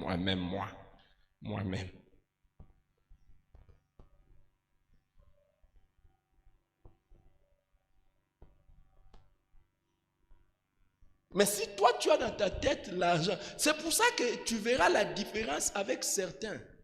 Hein? Donc, tu es là dans l'église. Écoutez les amis, si vous voyez l'église où je suis, je pouvais rester là-bas et puis je reste calme. Et puis je dis, bon, j'avais sémé quand même, maintenant c'est le temps de moissonner. Je commence à moissonner. Yeah. Ne fais pas le ministère pour l'argent, tu risques de devenir homme d'affaires dans le ministère. Quand j'ai fait l'école à l'église, cette école a plus de 10 ans. Je suis le promoteur. Et même d'après la loi congolaise, j'ai droit à 20% de tout ce qui entre à l'école. Mais je ne touche rien. Je dis, mais si je commence à toucher là-bas, j'aurai la motivation de faire l'école pour l'argent. J'avais un objectif pour cette école. Mettre les enfants chrétiens dans un cadre qui leur permet de ne pas être exposés au mal et puis gagner les âmes. Alors les 20% là, on va voir après. Je crois que je dois aller prendre quand même mes 20%. C'est mon droit. Mais au jour d'aujourd'hui, vous allez voir qu'il y a même certains hommes de Dieu, quand vous les regardez, lui et l'église, il n'y a pas de rapport. Donc lui, il est plus riche que le ministère. Donc l'individu est plus riche que son ministère. Alors vous attendez qu'il porte combien de foules? Combien d'églises il peut implanter? Combien d'églises il peut implanter quand tu as besoin d'argent, tu as besoin de véhicules? Moi, tel que je suis là, si je dis demain j'achète un nouveau véhicule, j'achète. Même aujourd'hui. Même pas demain, aujourd'hui. Même comme je suis venu ici, si je dis je vais acheter un véhicule avant de rentrer à Kinshasa, et puis mon fils va m'envoyer ça, je vais acheter. Mais je vais acheter ça pourquoi?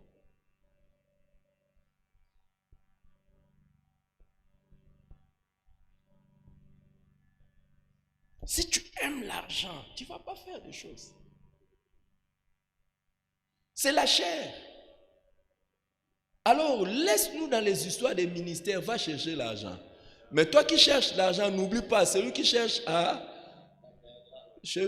gagner sa vie, la perdra. Celui qui la perd, Dieu m'a montré un secret, je ne vais pas vous le dire. Ça va même si vous me le suppliez. Dieu m'a montré, et je crois que ça va arriver avant la fin de cette année. Je vais entrer dans les rangs des millionnaires. À cause du ministère. Pas à cause des affaires, à cause du ministère. Et bientôt, vous allez entendre un pasteur là.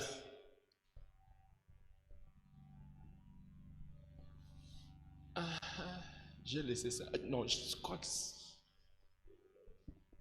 Troisième mort, c'est la mort au monde.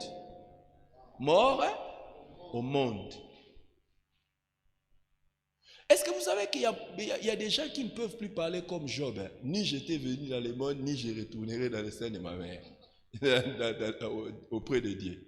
Il y a des gens qui sont des serviteurs de Dieu, mais quand vous regardez leur vie, ils investissent plus pour quoi? Pour le monde que pour le ciel. Galates chapitre 6, verset 14. Pour ce qui me concerne, loin de moi la pensée de me glorifier d'autre chose que de la croix de notre Seigneur Jésus-Christ, par qui le monde est crucifié pour moi. Comme moi, je le suis pour le monde. Qui est crucifié? Galates 6, 14.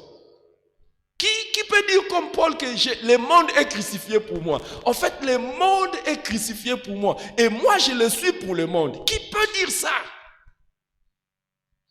Hein? Le monde est crucifié. Donc, le monde est mort. Apparemment, pourquoi vous m'avez demandé de venir vous prêcher aujourd'hui? Maintenant, vous me regardez comme ça. Le monde, tout, c'est crucifié.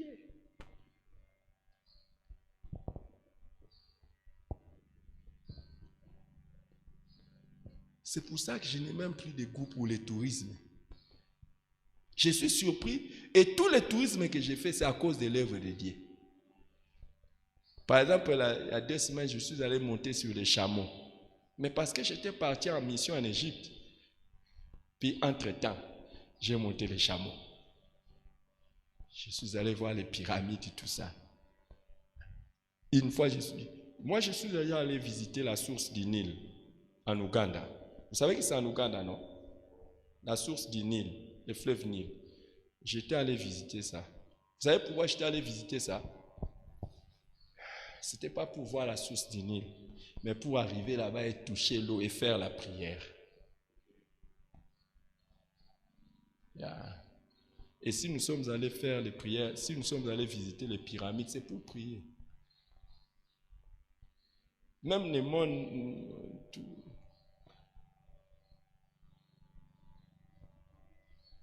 et vous allez voir qu'il y a des pasteurs qui sont tellement mondains. Donc, au fait, ils trouvent leur valeur dans les choses de ce monde. Les habits, les maisons, les véhicules, les choses. Ils trouvent leur valeur dans ça. Ils pensent que si on le voit dans un véhicule luxueux, c'est ça, homme de Dieu, ministre de Dieu. Ministre de Dieu, on ne le voit pas dans ces choses. Ministre de Dieu, on le voit dans les hommes que tu édifies, que tu bâtis. Ça, ce sont des choses qui sont là. Le monde est crucifié. Et il y a des gens, si vous voulez savoir que vous êtes mondain, lorsque vous commencez à être préoccupé par les marques et les trucs, tout ça. Quand vous venez chez nous à la maison, même Elie, elle connaît, tous les bons véhicules que j'achète, c'est pour ma femme. Oui. Moi, je suis même en train de faire un effort le jour où je vais mourir, qu'il n'y ait rien, que je ne laisse rien. Parce que tout ce que vous laissez sur la terre ne vous bénira pas au ciel. C'est resté sur la terre. Mais tout ce que vous envoyez au ciel, c'est ce qui va vous bénir. Alors, où est-ce que tu investis les plus? Au ciel ou bien sur la terre?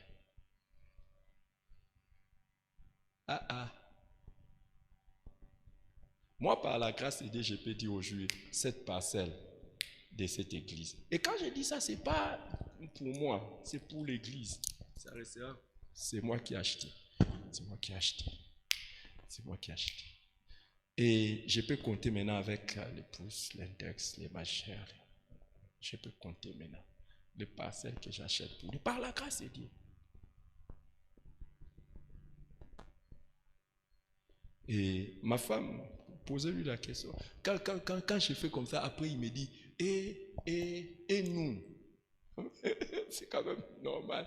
À un moment, il me pose la question, et nous quand même, on n'achètera pas pour nous. Je lui chercher d'abord le royaume de Dieu. Et après. Et ça vient après. Si je peux faire quelque chose pour moi-même, ça doit venir après Dieu.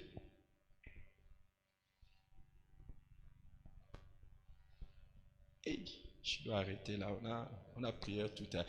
Je donne seulement 4e mort. 4e mort, c'est la mort du moi. Galates chapitre 2, verset 20. Mort du moi. Ça, c'est la mort à ses ambitions personnelles, à ses propres ambitions, à ses morts du moi. Galates chapitre 2, verset 20. J'ai été crucifié avec Christ. Et si je vis, ce n'est plus moi qui vis. C'est Christ qui vit en moi. Et si je vis maintenant dans la chair, je le vis dans la foi au Fils de Dieu qui m'a aimé et qui s'est livré lui-même pour moi. Amen. Mourir.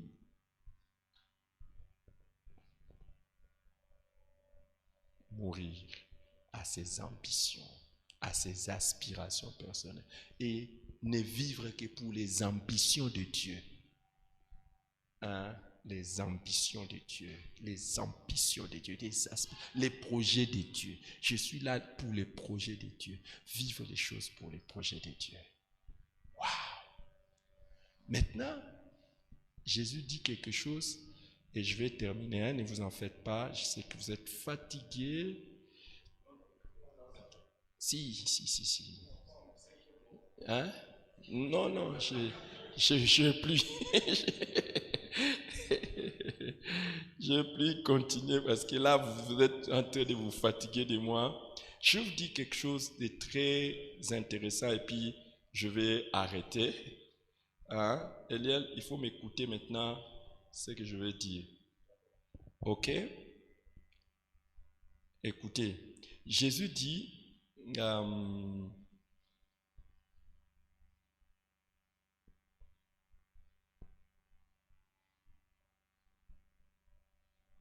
Jean chapitre 15, verset 2, « Tout sarment qui est en moi et qui porte de fruits, qui ne porte pas de fruits, il les retranche. Et tout sarment qui porte du fruit, il fait quoi? Il les monte, afin qu'il porte encore plus de fruits. » C'est-à-dire que dès que vous commencez à porter des fruits, attendez-vous au ciseau de Dieu pour commencer à enlever tout ce qui vous empêche de porter plus de fruits. Et les ciseaux de Dieu, quand on émonde un arbre, ça fait des blessures. C'est comme ça que je vous ai dit, il y a la souffrance. Et la souffrance est permanente. Et Dieu, il regarde. Si vous portez 10 fruits, il dit non, comme il porte 10 fruits, je dois les monder. Je dois encore les tailler pour qu'ils portent encore plus de fruits. Amen. Alors, je veux vous dire, il y a beaucoup de souffrances que vous allez connaître dans les ministères, que Dieu va permettre dans votre ministère, c'est pour que vous puissiez porter plus de fruits. Ok? Et parmi les souffrances que vous allez voir dans les ministères, c'est que vous avez des personnes qui ne portent pas le poids du Seigneur comme vous. Par exemple, vous êtes en train de diriger l'église et vous voyez que les gens qui sont là, ils ne portent pas les fardeaux. Vous êtes les seuls à porter les fardeaux. C'est une souffrance que Dieu vous impose pour vous donner la grâce de porter plus de fruits. Il ne faut pas vous plaindre de ça. Comment vous m'avez mis dans les ministères et puis il n'y a personne qui me soutient dans les ministères. Ça, le Seigneur te taille. Mais j'aimerais aussi... et il y a d'autres souffrances qui sont des accusations, des calomnies, tout ça. Mais je vais vous donner une souffrance que chaque ministre de Dieu va connaître, c'est le départ des enfants bien-aimés. À cause de leur déloyauté. Je voulais finir par là. Si vous êtes dans les ministères, attendez-vous toujours à être trahi par les personnes de confiance. Mais les jours où vous êtes trahi par les personnes de confiance, sachez que votre ministère va atteindre un autre niveau. Et si je vais dire ces mots ici à la fin, c'est pour vous dire particulièrement aux enfants des pierres vivantes que les jours où vous quittez les pasteurs Eliel, vous les faites souffrir dans les cœurs. Mais sachez que vous permettez à ce ministère d'aller à un niveau supérieur. La souffrance, de la perte des enfants chers dans les ministères. Ça, c'est quelque chose que tout ministre de Dieu qui veut aller loin va connaître. Si vous posez la question à Oedepo, il va vous dire ça. Si vous posez la question à Dag, il va vous dire ça. Si vous posez la question à Vernon, il va vous dire ça. Vous savez, à un moment donné, le pasteur Vernon de Kinshasa, de la Borne, celui qui a commencé la Borne, à un moment donné, on avait des frères à l'église, des frères avec qui on priait et qui, quand ils ont reçu le Saint-Esprit, Dieu a commencé à les utiliser, ils commencent à appeler le pasteur Vernon comme un oiseau qui n'a plus de plumes. Ah oui. Il y a des gens comme ça. Et qui vont vous trahir dans les ministères. Et il y a toujours des gens qui font ça. Mais acceptez cette souffrance dans les ministères. Acceptez ça. Et c'est là où je voulais terminer en vous disant quelque chose qui est très cher. Et Liel, retiens ça, ça sera bien pour toi. Ça sera bien pour toi. Dans Jean chapitre 13. Dans Jean chapitre 13, je crois.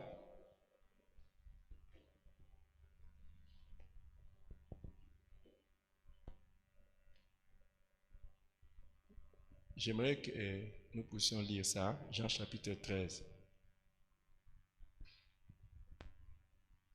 Verset 31. Bon, commençons le verset 30. On y va. Jean chapitre 13, 30 à 31. On peut lire ça ensemble? Oui, allez-y alors. Jean chapitre 13, verset 30 à 31. Judas prit donc les morceaux de pain et sortit aussitôt. Il faisait nuit. Après que Judas fut sorti, Jésus dit, « Maintenant, la gloire du Fils de l'homme est révélée et la gloire de Dieu se révèle en lui. » Hein? Wow. Oh, tu ris pourquoi? Ok.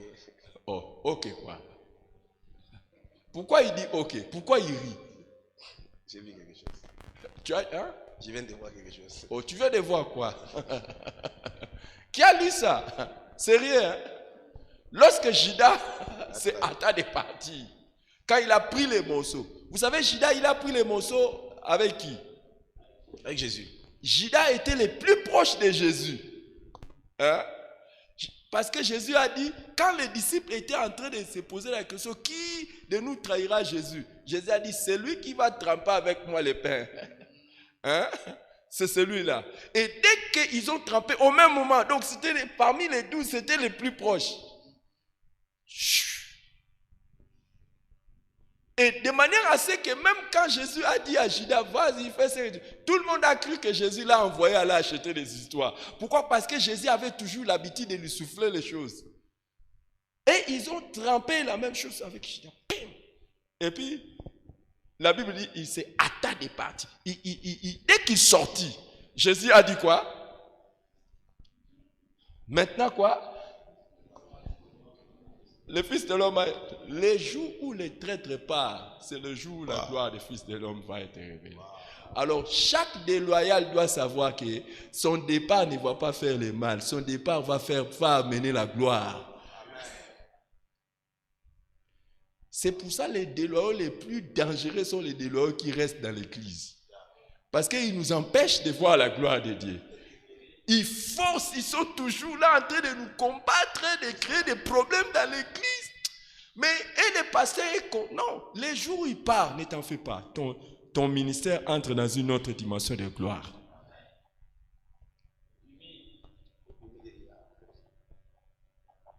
Et il y a des gens à l'église, quand ils sont là, vraiment, c'est lui qui était le proche du pasteur. C'est lui qui était le fils bien-aimé du pasteur. Vraiment, c'est avec lui qu'il parlait. Mais comment il peut partir? Ah non, c'est que le pasteur a un problème. Le pasteur n'a pas un problème. Dieu veut émonder le pasteur pour qu'il puisse porter encore plus de fruits.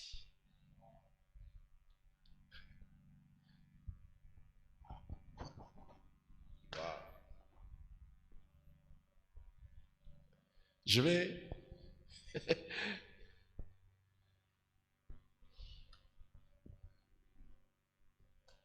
Je crois que je vais fermer mon ordinateur. C'est pas bon. Maintenant, les fils de l'homme. Donc, les jours où vous voyez un déloyal se manifester, sachez que la gloire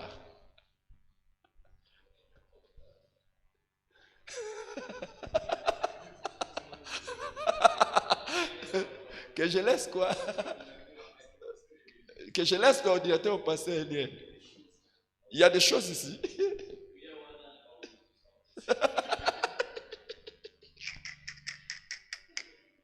Maintenant, les filles. Il y a des gens, même dans la chorale, ils verront.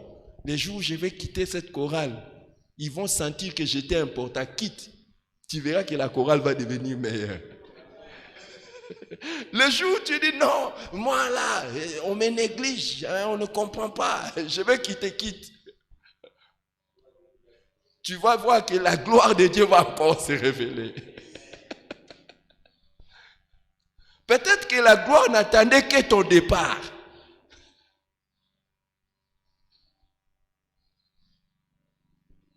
Amen. Je vais vous laisser 2 ou 3 questions. Peut-être si vous en avez. Je croyais qu'il n'y avait pas. Il y a des questions. 2 ou 3. Oui.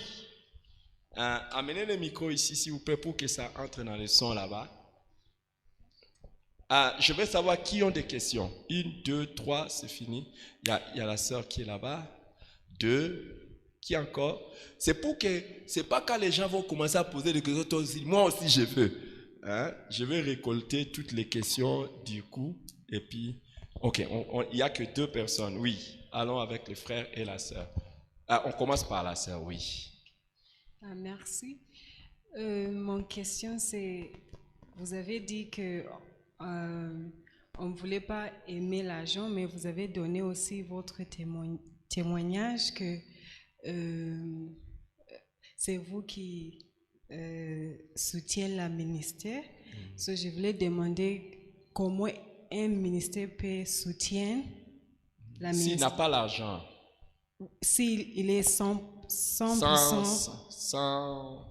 un travail. Ressources. Oui, oui.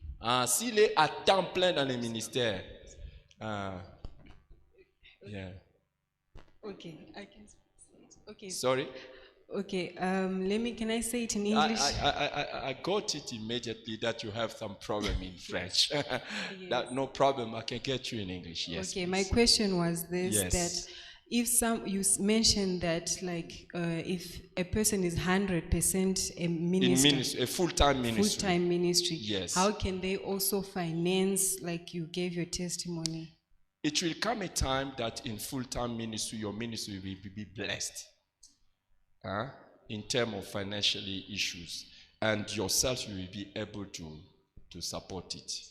So I'm okay with you, and it's all for all others. It was you asking me the question, so it was you in need of the answer. So I guess all got the answer. Thank you. L'autre question.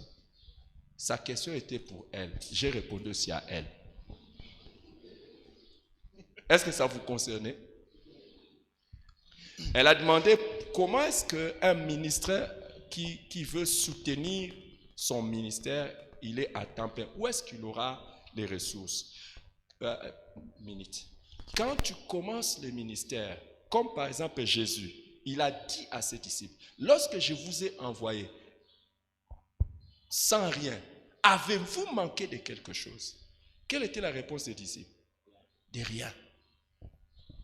Un ministère consacré, mort à tout ce qui est situation d'argent et tout ça. Un ministère qui marche uniquement avec la sagesse de Dieu. C'est un ministère qui finira par être béni. Mais quand ce ministère va être béni, puisque c'est quelqu'un qui était déjà mort, l'argent que Dieu va lui donner, ça ne sera pas pour lui, ça sera encore pour les ministères. Et lui-même sera surpris que Dieu est en train de changer son niveau. Dieu est en train de... Moi, je suis surpris par là où je suis en train d'arriver.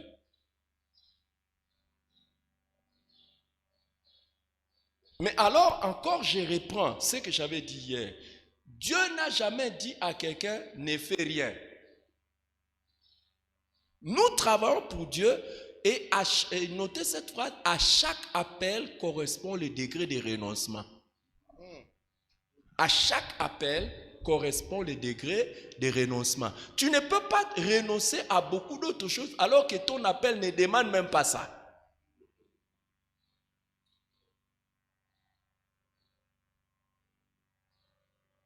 C'est pas ça.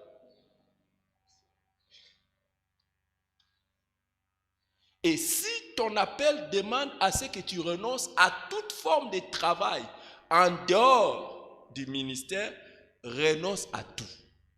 C'est le ministère qui va te payer. Et je voudrais aussi ajouter quelque chose. Si vous voyez un ministre de Dieu qui a commencé pauvre et qui termine pauvre, il a manqué la sagesse. Il a manqué la sagesse dans l'exercice du ministère. Qu'est-ce que le sage dit? Recherche la sagesse. Dans sa main droite se trouve quoi? La longue vie. Dans sa main gauche, la richesse et la gloire. La richesse et la gloire. Tout celui qui est sage finit par devenir riche, et tout celui qui est sage finit toujours dans la vieillesse. Moi, Dieu m'a appris des secrets pour ne pas tomber malade. Et ça fait plus de 10 ans, même pas un comprimé, même pas une injection. La dernière fois j'ai eu une injection, ça va faire 15 ans ou 16 ans, c'est parce que j'avais connu une intoxication alimentaire.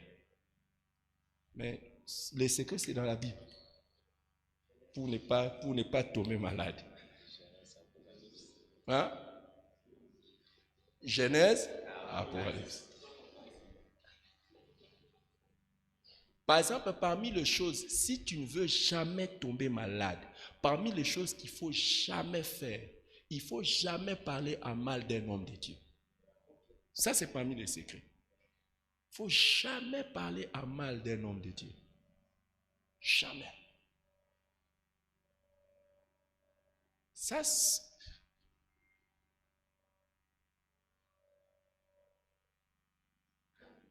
qui veut que je lui montre un autre secret? Et pourtant, c'est clairement dit dans votre Bible. Jeûner. Jeûner. Avoir une bonne vie de jeûne et prière. Le jeûne. C'est écrit. Si tu es sage dans ta manière de jeûner, tu ne tomberas pas malade. Il y a beaucoup de maladies, tu verras pas. Tu n'auras pas.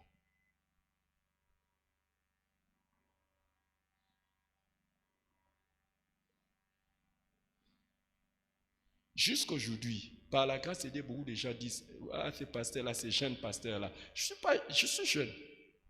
Même si mon âge avance, tout le monde dit jeune. Il y a des secrets dans la Bible.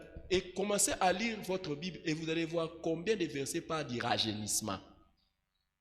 Comment on devient jeune. Parce que j'ai vu la plupart parmi vous ici, vous n'avez pas encore l'âge. Vous savez que Sarah a dit aux anges que mon Seigneur est vieux et moi aussi je suis vieux. Et qu'est-ce qui peut arriver? Ça veut dire quoi? Quand Abraham et Sarah dormaient, qu'est-ce qui se passait? Il n'y avait rien, ils étaient frères et sœurs. C'était comme deux bois secs. Mais beaucoup de gens ne savent pas qu'Abraham a eu plus d'enfants après la mort de Sarah. Mais qu'est-ce qui a fait qu'il... Il y a un secret pour rester même fort jusque dans la vieillesse. Alors que la courbe de la puissance masculine commence à baisser déjà à 35 ans. Mais comment Abraham? Et c'est dans la Bible. Il y a des choses qu'il a fait. Il y a des choses qu'il a fait. Et puis, c'est... Et c'est pour ça que beaucoup de gens n'ont jamais compris Josué 1:8. Que ce livre de l'heure, médite les choses pour... tu auras du succès dans tout. Josué 1:8. Tous les secrets pour réussir, c'est là dans la Bible. Si tu vois un ministre de Dieu qui ne réussit pas, il y a un verset qu'il ne connaît pas. Il y a un verset qu'il ne connaît pas. Un jour, j'ai rencontré un vieux papa là. Il m'a dit, c'est un vieux papa dans les ministères. Il dit, ah, ma vinga, ah, mwana, sunga papa na yo. Nabi papa na ko sunga yo. Bino bano ko tanga Bible bozo sauter ba verset mususu. Yango moni bosuki na pasi boy. Biso bozo tanga pena ba verset nyonso.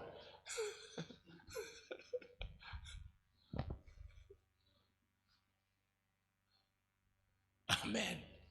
Donc, définitivement, quelqu'un qui est adonné au ministère à temps plein, qui suit la sagesse de la Bible, il ne va pas être souffrir des manques.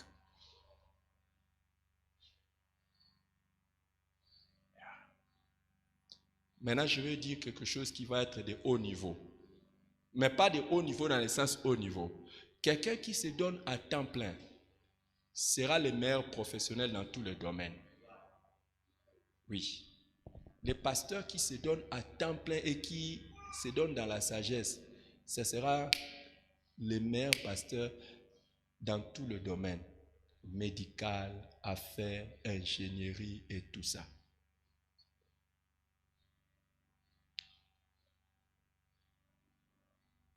Voyez seulement les pasteurs qui réussissent. Vous allez voir qu'ils sont des conseillers, des gens de tous les niveaux.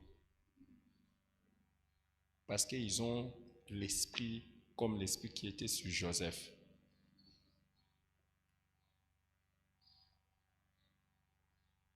Vous ne voyez pas pourquoi les grands s'attachent à certains pasteurs qui réussissent. Parce que leur parole, il y a quelque chose dedans. Ok, je prends la dernière question et puis nous allons partir pour ne pas abuser de votre temps, chers collègues dans le ministère. Merci beaucoup, papa. Vas-y. Moi, je pense que Kinshasa a beaucoup bénéficié de vous. Nous avons aussi besoin de vous ici. Oui. Donc, Lubumbashi a besoin de vous. Je suis là. Donc, nous pensons pouvoir vous garder encore un peu longtemps. Alors, papa, moi j'ai deux questions. Ma première question, vous avez tellement parlé de la mort par rapport à soi, de la mort, et vous aviez dit que Dieu ne peut pas commencer à t'utiliser si tu n'as pas encore réglé certaines choses. Alors, ma question est celle-ci. La perfection est-elle un état ou un processus? Est-ce que Dieu attend que nous devenions parfaits pour nous utiliser, ou en nous utilisant, il nous rend parfaits? Ça, c'était la première question. La deuxième et la dernière. Pasteur, quelle attitude avoir face à l'argent si vous êtes un bivocationnel? Là, c'est mon cas, par exemple. Le Seigneur m'appelle dans le ministère et dans les affaires. Dans mon côté affaires, j'aime faire les gains. Ça, c'est normal. Toute personne qui est dans le business aime faire le gain. Mais comment est-ce que ces parties-là, aimer faire le gain? Aimer faire le gain, ce n'est pas aimer l'argent. Ben, voilà.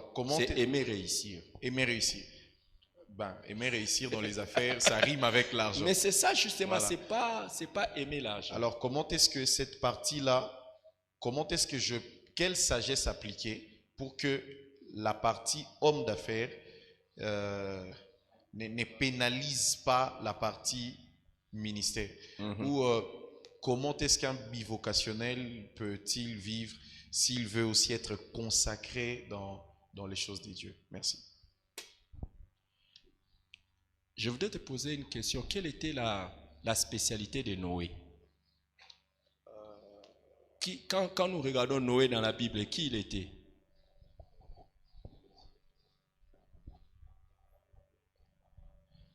Est-ce qu'il était un vigneron? Est-ce qu'il était un architecte?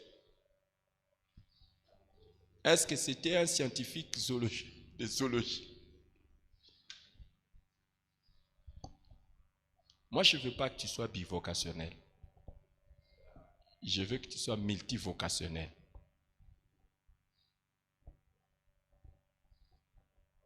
Je ne veux pas que tu te limites. Il y a beaucoup d'autres choses que Dieu veut faire avec toi. quand tu vois que les affaires et les ministères, quand tu seras fidèle dans les ministères et les affaires, Dieu va t'ajouter autre chose. Mais maintenant, quel est le problème que ce soit dans tout ce que nous faisons par rapport à l'argent? La première des choses, pour celui qui n'aime pas l'argent, il considère que tout ce qu'il a appartient à Dieu. On commence d'abord par là.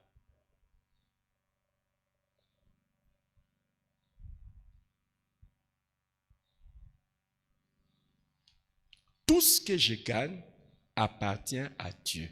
Ça fait en sorte que tout ce que tu as dans tes mains, tu ne te considères pas comme propriétaire, mais comme gestionnaire.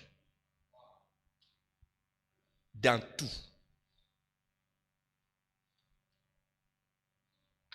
Alors, maintenant, quand est-ce que tu sais que tu es mort quant à la chair ou par rapport à l'amour de l'argent? C'est lorsque, c'est comme j'avais dit, vous voyez, si tu mets un impudique, quelqu'un qui était un impudique, un pornographe ou tout ça, tu le mets là, un macabé, tu fais passer toutes les filles nues, il ne bouge pas. Quand est-ce que tu sais que tu es mort à l'amour de l'argent? C'est lorsque que l'argent tombe dans tes mains, que ça ne tombe pas dans tes mains, tu ne bouges pas. Ton cœur ne change pas. Il y a des gens, des personnes, si tu lui donnes $1000 aujourd'hui, il devient une autre personne.